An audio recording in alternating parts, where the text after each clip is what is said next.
Il est 8h33 sur RMC et BFM TV. Bonjour Gérard Larcher. Bonjour. Vous êtes le président du Sénat. On va parler retraite, bien sûr, puisque ça a été donc annoncé ce matin. Les retraites seraient adoptées, la réforme des retraites idéalement avant Noël, sous forme d'une vraie loi, en bonne et due forme, un projet de loi, et le gouvernement qui promet du dialogue et de la concertation. Vous étiez avec Emmanuel Macron hier soir à 18h30, donc vous étiez invité plutôt pour l'avant-dîner à l'Élysée. Est-ce que c'est vous qui l'avez convaincu ? C'est pas, en tous les cas, nous avons fait un large tour d'horizon sur l'état du pays, sur l'agenda parlementaire, sur la situation internationale. Et dans le cadre de l'agenda parlementaire, naturellement, nous avons parlé du dossier de la réforme des retraites. Vous savez, je le dis depuis longtemps, c'est une réforme indispensable qui nécessite du courage. Mais cette réforme, elle est indispensable demain pour sauver notre système de retraite. Je rappelle qu'on parle de plus de 320 milliards, de 14% du produit intérieur brut. Et que sauver notre système de retraite, c'est faire un choix entre quoi ? Augmenter les cotisations ? Impossible. Dans cet moment d'inflation et de perte de pouvoir d'achat.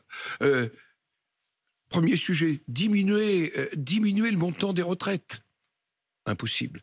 Donc, allonger la durée du travail, le faire d'une manière qui soit concertée, qui prenne en compte les carrières longues, qui prenne en compte ceux qui ont commencé à travailler à moins de 20 ans. J'allais dire, tout est dans l'amendement que le Sénat, depuis 2020, propose à chaque projet de loi de financement de la sécurité sociale. Il est prêt, le projet de loi. Ils n'ont qu'à reprendre votre amendement. En tous les cas, j'ai vu que l'inspiration n'était pas très éloignée de celle qui nous a conduit depuis 3 années à travailler autour de ça au Sénat. Si je vous écoute, LR, les députés, puis les sénateurs signeront dès demain ce projet de loi. Je ne sais pas s'ils signeront dès demain, mais en tous les cas au Sénat, je ne peux parler que du Sénat. C'est un sujet que la Commission des Affaires sociales portera d'ailleurs dès le projet de loi de financement de la sécurité sociale. Donc vous n'attendrez pas la loi ? Mais ça engagera le débat. C'est aussi une manière d'éclairer le débat. Gérard Larcher, sur le fond, 65 ans comme âge de départ, un minimum vieillesse placé à 1 100 € et une prise en compte de la pénibilité. Le programme vous convient, 65 ans, vous n'essayerez pas de faire baisser le curseur. Au Sénat, nous étions à 64 ans, de manière progressive, donc il peut y avoir un sujet. Ce que je note, c'est que à la fois il y aura l'âge, je le rappelle, il y aura le nombre d'années de cotisation, ce qu'on a appelé la réforme Touraine, et puis il y aura la convergence des régimes spéciaux.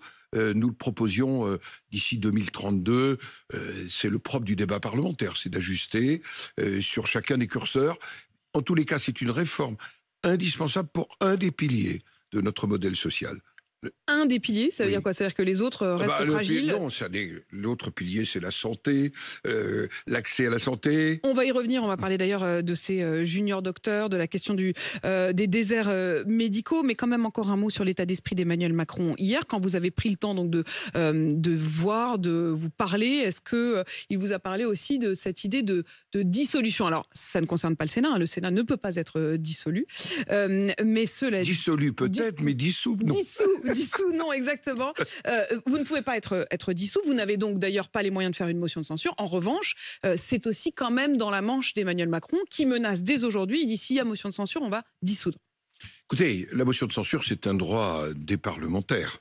Et ce droit des parlementaires, sans doute l'exerceront-ils s'il y avait un 49.3 où on peut déposer une motion de censure sans 49.3. Oui, enfin, ça veut dire qu'on aurait 49.3, motion de censure, dissolution. Oui, mais écoutez, nous verrons l'ambiance et la nature des débats au moment. C'est un peu quand même la carotte et le bâton, quoi. C'est le rappel d'une possibilité constitutionnelle. Vous trouvez qu'il est dans son droit et que... C'est la Constitution, c'est une décision qui lui appartient. Après, je le rappelle, consultation de la présidente de l'Assemblée nationale et du président du Sénat. Donc le moment venu, essayons de conduire cette réforme qui est indispensable, qui est une réforme qui s'inscrit dans notre modèle social. Soyons attentifs à la concertation avec les partenaires sociaux, écoutons-les et ayons le courage de la réforme. Et vraiment, vous pensez qu'ils seront consultés ? C'est-à-dire qu'on voit bien sur le fond, vous êtes déjà grosso modo d'accord sur l'idée que ce soit 65, peut-être 64 ans. À quoi elles vont servir ? Croyez-vous que le Sénat n'a pas, depuis 3 ans, concerté ?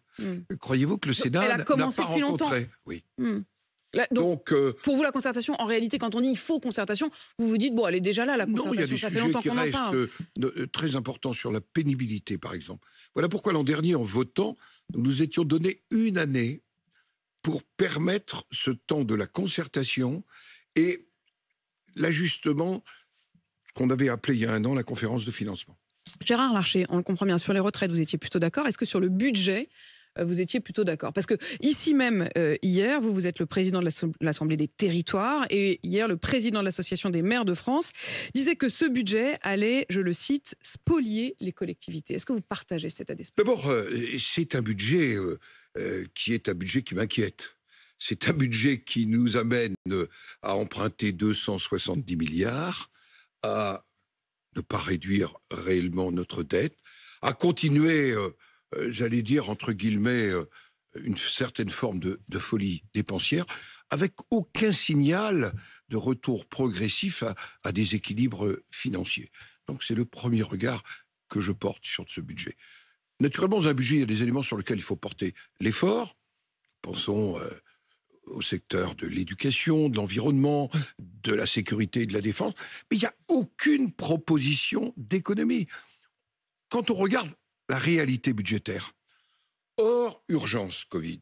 La colonne des plus et la colonne des moins, quoi. Hors urgence Covid, hors plan de relance, on a 10% de dépenses ordinaires, je mets à part l'investissement, en plus.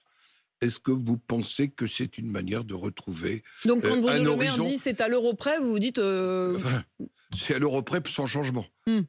Non, soyons sérieux. Il nous faut chercher, quand on dépense plus, là où on dépense moins. Et vous auriez fait sur quoi, vous, les économies? Par exemple, la simplification, la diminution des normes. L'OCDE l'avait chiffré à 60 milliards de surcoût en France sur une là, année. il y aurait des belles économies. Il y a dans ce pays plus de 500 agences. Je ne suis pas certain qu'on n'ait pas une double administration. Et puis, il va falloir avoir le courage. On a 5 600 000 personnes dans les fonctions publiques. Où est-ce qu'on peut ajuster? Il faut donc, on ne retrouvera pas l'équilibre en une année, il faut tracer les perspectives, mais ça manque singulièrement dans ce budget. Ce sera l'occasion de l'examen du budget, notamment au Sénat, où le 49.3 ne s'applique pas, eh bien, de proposer un certain nombre de pistes. Et on l'entend dans votre mot, vous dites c'est une folie dépensière et un budget qui vous inquiète. Un mot justement sur la santé, puisque vous le disiez à l'instant, là, ça fait partie des piliers sur lesquels vous dites on peut mettre le paquet, on peut augmenter les dépenses. Quand on voit qu'il y a eu des fermetures de lits et quand on voit qu'il y a encore de nombreux déserts médicaux, cette idée notamment pour y pallier, de mettre des jeunes médecins dans les territoires, est-ce que c'est une bonne idée? Je n'ai pas dit qu'il fallait augmenter les dépenses systématiquement. Il faut avoir une performance de nos dépenses et mieux répondre aux besoins de santé. Mais en même temps, on ne peut pas hypothéquer ce budget sur les générations futures. Il faut donc que nous soyons raisonnables. Mais la situation, dans le cas du projet de loi de financement de la sécurité sociale, est moins inquiétante que dans le cadre du budget général. 3 choses. En dehors des retraites, l'hôpital. Le lien ville-hôpital. La désertification médicale, premier sujet dont on nous parle. Quand vous allez en déplacement. Mais en déplacement et pas que dans les zones rurales. Aujourd'hui, dans tous les départements urbains, il nous faut donc répondre à cela. Il y a des éléments dans le projet de loi, et notamment l'article 22, c'est un peu technique, mais c'est la convention entre l'État, enfin la sécurité sociale, et les médecins. Est-ce qu'on peut continuer à conventionner des médecins dans des zones surdenses, il y en a, et à n'être pas attentif aux zones sous-denses. Donc, il y a ce qui est dans le texte sur la Convention, qui, je dois dire, sera examiné avec attention et intérêt au Sénat. Il y a aussi la 4e année d'internat, dont nous avons depuis longtemps souhaité, c'était un des thèmes, souvenez-vous de l'élection présidentielle, qui feraient leur 4e année, notamment dans des zones sous-denses. Donc ces jeunes docteurs qui commenceraient en zone de désert médical, vous trouvez que c'est une bonne chose? La 3e semaine d'octobre, nous aurons une proposition de loi au Sénat qui va poser le principe de cette 4e année, pas le principe, proposer de le mettre dans la loi. C'est une manière d'amorcer ce que nous ferons dans le cadre du projet de loi de financement de la sécurité sociale. Il y a 7 millions de nos compatriotes qui n'ont pas de médecin traitant. C'est une inéquité insupportable. Et je peux vous dire que c'est la première des questions que nous posent les maires, encore plus que leurs inquiétudes budgétaires, qui sont grandes, sur la question de l'énergie. Aujourd'hui, il y a aussi les envols du prix de la restauration scolaire, des réalités qu'il va falloir qu'on traite. La question des transports. Mais la question médicale, De l'accès aux soins. Elle est vraiment le premier sujet. Ça me fait penser quand même, Gérard Larcher, ce matin, j'avais sur RMC le témoignage d'un docteur qui exerce depuis 15 ans dans les quartiers nord de Marseille. Il s'appelle le docteur Wichou. Et il a décidé de fermer son cabinet parce qu'il a eu une énième agression lundi. Et il disait, on se retrouve en fait dans cette double problématique parce qu'on est ultra sollicité, parce que précisément, on est quand même dans des déserts médicaux, même si c'est, en effet, quand on entend le mot désert médicaux, on imagine zone rurale. Pas du tout. Il disait, lui, c'est dans des quartiers, au contraire, très densément peuplés et qu'il n'y a pas suffisamment de médecins. Et il dit, et malgré tout, moi je vais partir. Je vais partir parce que je suis trop agressé et que ce sont des quartiers, dit-il, où ce sont les caïds qui ont pris le pouvoir. Il dit, c'est eux qui font la loi. Là, vous êtes sur le sujet de l'état de la sécurité dans notre pays. Quand vous regardez les derniers chiffres du ministère de l'Intérieur, vous voyez que la situation s'est encore dégradée. Quand un professionnel de santé ne peut plus exercer dans ce quartier parce que ce quartier, au fond, est sorti de la République, vous voyez qu'en plus, il assigne les habitants de ce quartier à ne plus avoir de médecins traitants, de médecins référents. Et on est là sur un sujet majeur, responsabilité de l'État, qui est un sujet régalien. Il ne suffit pas de voter les lois, il ne suffit pas de donner les moyens. Nous allons le faire très bientôt en première lecture au Sénat, dans une loi d'orientation et de modernisation de la police. Il faut exercer réellement l'autorité. Il y a un défaut d'exercice de l'autorité. Écoutez, regardez tous les jours. Regardez ce qui se passe à Nantes. Nantes qui est en train de devenir quasiment le symbole, en effet, de l'insécurité dans ce pays. Des habitants qui disent, en fait, l'insécurité est devenue le paysage de Nantes. Oui, mais c'est insupportable. Dans une République, une des responsabilités majeures de la République, c'est d'assurer, je rappelle, c'est dans la déclaration des droits de l'homme et du citoyen, d'assurer la sûreté. Assurer la sûreté des habitants. Un mot sur la laïcité. Une mosquée a été fermée hier, la décision de fermer cette mosquée a été prise hier par Gérald Darmanin. Là, c'est un exercice de l'autorité. Oui, c'est l'application de la loi d'août 2021. Quand un prédicateur, j'allais dire quelle que soit sa religion, tient des propos contraires aux valeurs de la République. Et là, en l'occurrence, notamment contre les femmes, les homosexuels, les juifs. Des droits humains, contre que ce soit les juifs, les chrétiens, à d'autres endroits, où, peu importe, quiconque, eh bien, il est du devoir de la République de prendre des décisions qui s'imposent. Et vous savez, ce sujet de la laïcité, il est aussi posé à l'école. Il est posé à l'école. Et le respect de la loi de 2004. D'ailleurs, pour rien de vous cacher, j'en ai parlé au président de la République. Parce que de nombreux élus me disent que la situation est en train à nouveau de se dégrader sous la pression, nous le savons, des réseaux fréristes et salafistes. Et là, je dis au président de la République, je n'ai pas l'habitude de raconter ce qu'on échange, mais sur ce point-là, qu'il était essentiel de faire respecter la loi de 2004, de soutenir les enseignants et de soutenir les principaux proviseurs, directeurs d'école qui tiennent bon.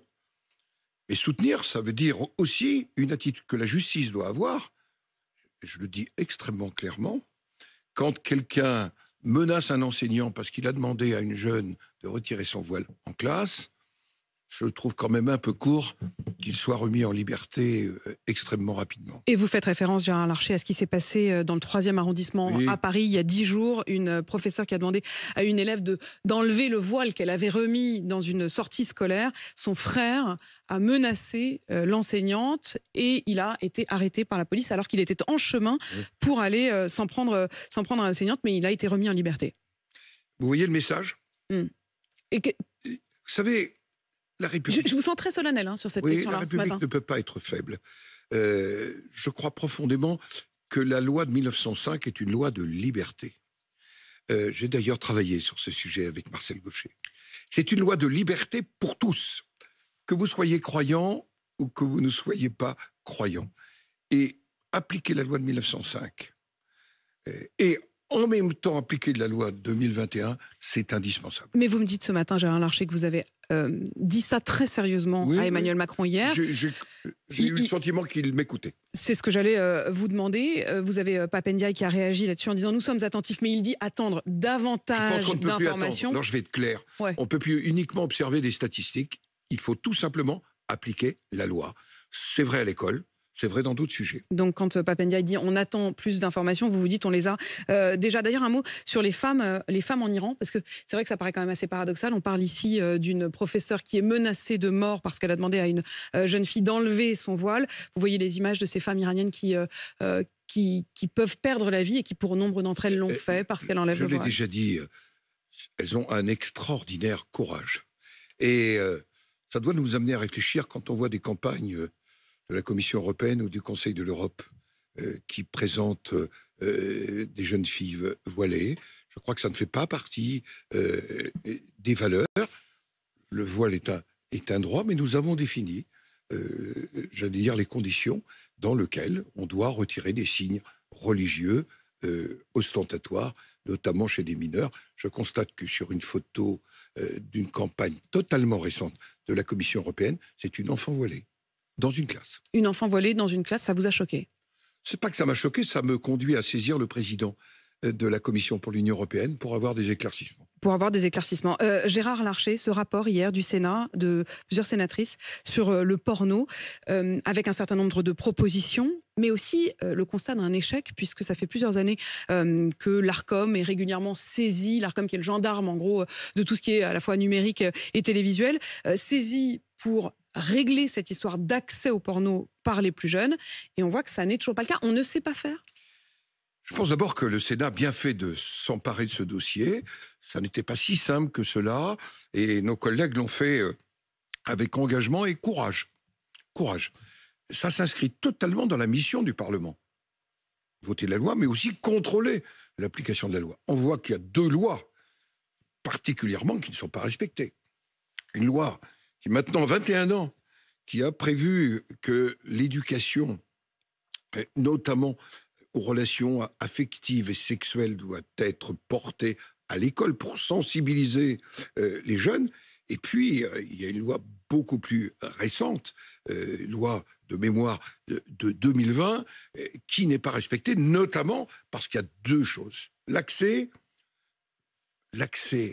aux mineurs de ces sites qui sont souvent des sites dégradants. Et puis aussi les violences qui sont faites aux femmes.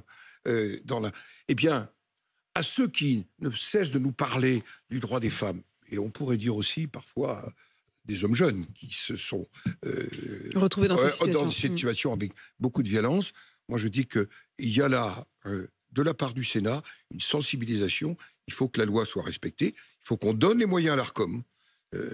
Roch-Olivier Mess s'est exprimé, nous l'avions évoqué ensemble il y a maintenant une quinzaine de jours. Président de l'Arcom, oui, ancien CSA. Donc, qui a vocation à regarder, notamment dans le secteur de production, qu'est-ce qui se passe. Ce qui me frappe, Gérard Larcher, c'est que depuis le début de cette interview, sur quasiment tous les sujets, votre réponse, c'est « il faut que la loi soit respectée ». Oui. Il y a un problème de respect de la loi, en fait. Oui, on a l'impression que vous nous dites, il y a telle loi, de telle date, enfin en plus vous êtes la mémoire de toutes ces lois, et pour autant, vous constatez qu'elle n'est tout simplement pas appliquée. Elle n'est pas assez appliquée. Par contre, quand on propose la fermeture de la mosquée à Aubernais, c'est l'application de la loi. Et c'est bien de le faire ainsi. Par contre, quand je vois que dans l'éducation depuis 21 ans... les lois sont là, mais qu'elles ne sont pas appliquées. Alors sur un tout autre sujet, qui est un sujet de société, la fin de vie. La loi Claes-Leonetti, nous allons l'évaluer. Avant d'ailleurs de se poser la question, est-ce qu'il faut aller plus loin que la loi Claes-Leonetti? Vous savez, c'est un sujet de conscience, c'est pas un sujet partisan. Moi, je constate, jadis j'étais président de la Fédération hospitalière de France, que la moitié encore de nos compatriotes n'ont pas vraiment accès à des soins palliatifs en fin de vie. Et qu'il y a là une inéquité. Et nous avons voté un texte depuis. Est-ce que ce texte il est mis en œuvre? Est-ce qu'on l'a évalué? C'est notamment un rôle du Parlement. Si nous voulons demain mieux faire respecter la loi, il faut la contrôler, Est-ce que je dois l'évaluer. comprendre, Gérard Larcher, que avant de dire qu'on va faire une loi sur la fin de vie, vous dites attention, l'urgence c'est pas ça, l'urgence c'est d'appliquer la loi et de donner accès aux Français à une dignité de fin de vie, c'est-à-dire à des soins palliatifs? Le débat, il n'est pas illégitime, mais avant de l'entamer, faisons. D'ailleurs, j'ai noté que la commission consultative d'éthique disait qu'il fallait évaluer la loi Claes-Leonetti. Et j'ajoute, moi, à quel niveau de soins palliatifs nous en sommes? Est-ce que tous les Français, en fin de vie, Ont accès comme ils y ont droit. et oui, nous l'avons mis en œuvre. Est-ce qu'il y a les moyens? Vous jouerez moi, je glisse non, sur non, un mais autre au sujet. contraire, je sens bien que pour vous c'est important et que vous vous dites attention. Interruption volontaire attention. de grossesse. Moi qui la loi Veil pour référence. Vous savez qu'on va avoir des débats, constitutionnalisation ou non. Mais est-ce que déjà, aujourd'hui, l'accès des femmes à l'interruption volontaire de grossesse est garanti? En fait, avant de faire d'autres lois, vérifions que celles qui existent sont appliquées. Il faut donner les moyens. Et avec justesse. Gérard Larcher, président du Sénat, merci d'être venu répondre à mes questions sur RMC BFM TV. Il est 8h54.